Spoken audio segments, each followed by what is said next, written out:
si V-Mobile sa internet habang ginagawa ko yung isang school project ko.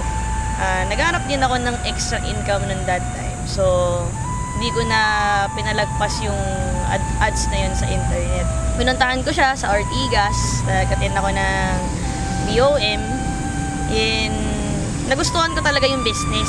Pero, unang problema ko talaga nun dahil estudyante pa ako nun that time is pera. Wala akong pang-join. Talagang gustong-gusto ko talagang sumali pero hindi ko alam saan ako kukuha ng pang-invest. Pero ginawan ko talaga siya ng paraan kasi gusto ko talagang gawin to. Gusto ko din talagang umasenso.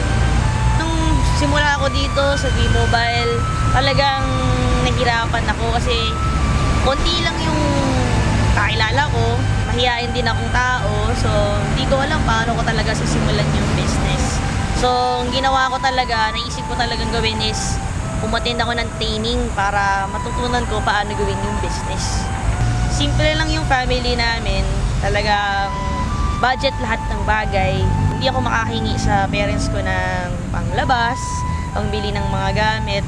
So, kaya naisip ko magkaroon ng pagkakaitaan kasi gusto ko talagang bumili ng mga gamit para sa sarili ko, mga gadgets, damit.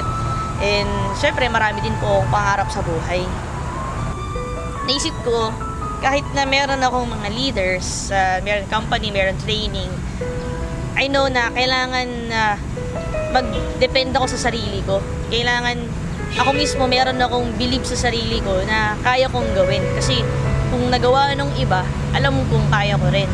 So, ginawa ko lahat ng pwede kong gawin. Nag-research ako ng trainings, at nagbasa ako ng mga books, at nag-ask din ako ng mga advices and opinions sa mga successful na tao. So, by that, nakakuha ko ng mga tips and techniques, in-apply ko lang siya doon sa aking business and hindi ko napansin na effective talaga siya and talagang magbo-boom yung business. Ang sarap ng feeling kasi di ko expect na aabot pa doon yung income ko sa business kasi ang akala ko lang talaga extra income, so akala ko maliit lang yung kita pero di ko expect na aabot pala talaga siya ng milyon. Kung talagang seryosohin mo yung business, seryoso talaga yung ibabalik niya sa'yo. Nakuha ko yung unang sasakyan ko after 1 year mahigit ko sa business kasi part-time pa lang ako nun, estudyante pa lang ako nun. Yung first car ko, Mitsubishi Galant, actually second hand pa lang ngayon. And siguro mga around less than 200,000 yung bili ko doon. So because of that car, doon na nagsimulang mag-expand yung network ko kasi nakita na rin ng mga iba, nagkaroon ng resulta at nakapunta rin ako sa mga ibang place. So after few months, siguro sabihin natin na after 6 months na pinalitan ko siya ng Ford Expedition kasi gusto ko ng malaking sasakyan para magmukha naman ako malaki. Iba kasi yung feeling wag naka-expedition ka. After ko mag second hand ng kotse, naisip ko naman mag brand new para yung kakaibang feeling. So next car ko naman, third car ko is yung Hyundai Sonata. Ang saya kasi para siyang pang bridal car eh. And then after nung Sonata, after 3 months, bumili naman ako ng Chevrolet Suburban. Pinalitan ko naman yung old ko na Ford Expedition para mas bago na rin yung family car namin. Then, sabi ko na lang, before ko makuha yung Camaro, pinagdasal ko muna siya kay God. Kasi sabi ko, Lord, gusto ko ng isa pang car. Pero, kung hindi mo siya ibibigay pa sa akin ngayon, okay lang. Pero, hindi ko in-expect na talagang darating siya.